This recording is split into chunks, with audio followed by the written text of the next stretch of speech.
I'm just gonna dive straight into this. Straight up, I am. I have never been so seriously so disappointed in a Raw in my entire life. Sure, the Raws have been crap so far, but this was supposed to be The Rock. The Rock was supposed to be on this show. And honestly, after watching this show, it made me feel that The Rock really did not care about his fans. Because the reason why I'm saying this is because every single Raw that had The Rock on it, The Rock was always the opener. He was the opener, he was in the middle parts, maybe a few here and there, and he was the closer. If The Rock was there, then it would have started off with The Rock. But what did I get as an opener? Freaking Biggie Langston opening his hole.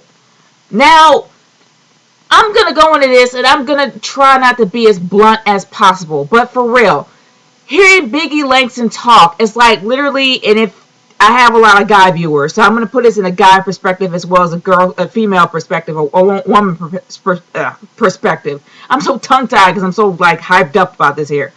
But when a guy sees a hot chick or a girl sees a hot guy, and you just like literally just want to stare at this person all day because of how hot they are. Like seriously, like, oh my gosh, this person like is so attractive, it just blows my mind.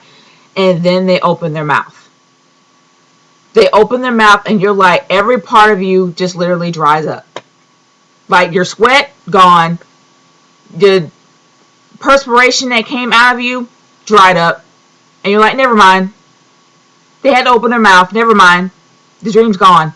That's pretty much how it is with Biggie Langston. He's like a hot guy that opened his mouth and completely turned you off. That's what it is. And that's what he did for me. Because he was probably the most pathetic, the most insulting version. I'm not even insulting. The most watered down, pathetic excuse of a talker version of Triple H I've ever heard in my life. Hey guys, just want to tell you that it's on. And as you can see, I heard my voice doing that. But that is how he was on the mic. He did not have his own voice. He did not have his own skill. He had no reason to pick up a mic whatsoever. He had no right, no reason, no rhyme, no whatever to pick up a mic and to talk because he's not that good at it. Sure, he's a freaking beast in the ring. He is great at what he does as a wrestler, but he should not in any way, shape, or form pick up a mic unless his skills are honed and cleaned and ready to go. He was not ready to go. But I have to admit that it made me feel like actually they kept promoting that The Rock is here, The Rock is here, The Rock is here. But it really made me feel The Rock was either late, had prior engagements, got caught in traffic or something. Because The Rock would have opened the show, he would have been in the middle, he would have been throughout the show right then and there. But it made me feel like that he was late, they didn't know what to do, so they had to scramble for filler. They had to put stuff in there for filler. And they kept trying to promote how much The Rock is there to keep you interested, to keep you from turning off your screens. Because I was coming pretty darn close to turning it off. Because I literally waited 3 hours to see The Rock show up. And man, did I get a rude awakening. But I'm not even going to go into that yet. I'm going to say that they had so many ridiculous matches in the middle.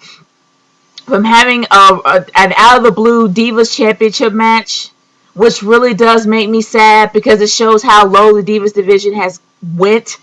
Not even having a number one contender. They're just throwing anybody to take that belt. They try to put any interest at all into the Divas division. And honestly, they're not trying at all. They're not even giving these women decent belts.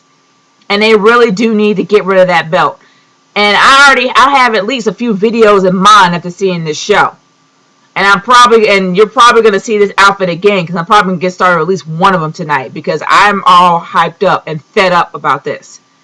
But anyway, They put so many ridiculous matches in the middle, and not to mention a match that was promising. And it made me sad they had Wade Barrett. I just now found out that Wade Barrett happens to be the new IC champion.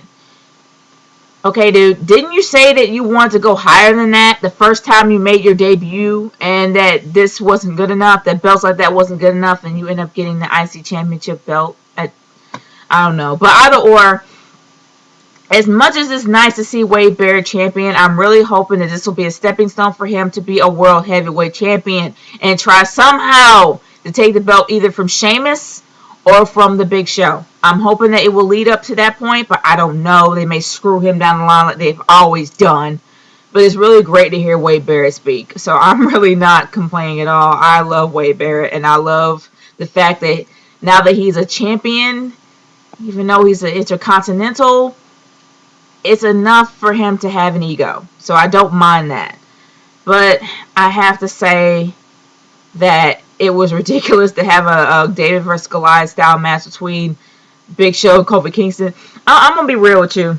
I seriously fast forward throughout because I fell asleep at the second hour. I just didn't last. I'm sorry. I just passed right out. I did not last. And I literally had to go back and watch it again on my DVD-R and fast forward through all the matches because I did not care. I tried to care. I did not care about 3MB and Sheamus. I did not care about the Big Show and Kofi Kingston. I did not care about the Divas match. I did not care about any of the matches because I was looking for The Rock.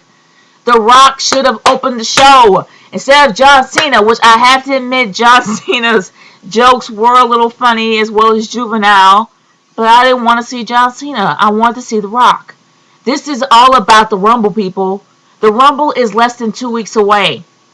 Probably, yeah, about close to maybe 2 or 3 weeks away. Either or, it's supposed to be a build up to the Rumble. And this was probably the most mediocre build I have ever encountered. And then we get to the end. My gosh. What can I say that literally will not make me go into a rant? The one thing that stops me from going into a full rant is if they really try to reinvent CM Punk's Summer of Punk work that he did for Money in the Bank. They tried. They literally tried. But the one thing you can say is that either love him or hate him, CM Punk has been real. He's been real. He's been to the point. He has been literally very blunt and straightforward when it comes to him kicking down the fourth wall. There's a lot of things he said that really does make sense. How the fact that Brodus Clay up there dancing is outshining people like Tyson Kidd, who literally have worked their butts off for many, many years just so they can get noticed. And the only way he can get noticed is by being on a tag team. He didn't really say that. But all in all, everything that CM Punk has said is everything that people in the IWC as well as the YWC has said. Seriously. But the thing was, it was put last. It should have been put up front. They tried to reinvent his Summer of Punk work, but it was an epic fail because of where it was. It was at the end of the show. You were already completely blanded out and completely ready to turn off because of the way the beginning started. They should have had that at the beginning. But they put that at the very end, and actually they cut off in the commercial trying to make it seem like, oh, he's talking too long, blah, blah, blah, blah, blah. But no, it was an epic fail because of where it was. And then you have The Rock. When you're like, you've waited 3 hours for this man to show up. He finally showed up. You're like, finally, The Rock has returned. The Rock has come back to Tampa, Florida, or whatever. And then you hear probably the most mediocre cookie cutter promo I've ever heard in my entire life. I'm like, this isn't The Rock that I know and love. This isn't The Rock that I remember from the Attitude Era. This isn't The Rock that literally brought the pain when it came to the John Cena feud. It wasn't. It was a watered down, held back, mediocre version of The Rock, and I was extremely disappointed. You waited 3 hours to have this guy show up. You allowed the WWE Universe to wait 3 hours for these people. And also, WWE Universe is probably nothing but a bunch of casual fans that don't really care anyway. They're just excited to see The Rock. And there's nothing wrong with casual fans. I'm just saying it's different from people like me. I have literally waited 3 hours for this guy to show up. He finally shows up to get probably the most mediocre, ridiculous, bland promo I've ever heard in my life. Cookie Puss! And of course, it trends on Twitter. What doesn't trend on Twitter? The thing about it is, I felt like this was a waste of time. And I was so disappointed because I thought it was going to be something epic. I thought it was going to be something great. I was going to finally see a Raw that I wasn't going to be disappointed in. But boy, was I wrong. Anyway, out of this entire rant here, I actually came up with 2 ideas for a video. But I really want to hear what you guys think about this Raw. Are you crunk the fact that Rock is back? Are you crunk about the Rumble after this? Or do you feel like me and you're like, meh? But I want to hear what you guys have to say about this. I'm at a 10-minute mark again. Just leave your comments in the comment section below and send me a video response. This is Nature Girl 30 signing off. Peace. Bye.